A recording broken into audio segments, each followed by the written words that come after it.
एक घर से सास और बहू के झगड़े की काफी देर से आवाज आ रही थी। झगड़े की आवाज इतनी तेज थी कि पड़ोसियों के कान खड़े हो रहे थे।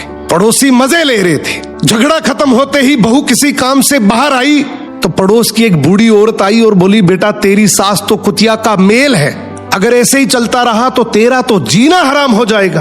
बहू ने तुरंत कहा कि आप जिनके बारे में बोल रही है ना, वो मेरी सास है और मेरे पति की माँ तो वो मेरी भी माँ ही हुई, और हम माँ बेटी लाख झगड़ा करें, आपको पंचायत करने की कोई जरूरत नहीं है। बूढ़ी औरत बोली, बेटा मैं तो तेरी भलाई के लिए ही बोल रही थी। बहू ने कहा कि आप मेरी भलाई के लिए बोल रही हैं या बुराई के लिए, ये मुझे सब पता है। मेरी माँ ने ये मुझे बचपन से सिखाया है कि ऐसी फालतू कान भरने वाली औरतों से हमेशा बचकर रहना। ये कान भर भर के हंसता खेलता परिवार तुड़वा देती हैं। दादी सब समझ गई और बड़बड़ाते हुए वहां से चली गई। अब बहू जैसे ही घर आई अपनी सास को सारी बात बताई।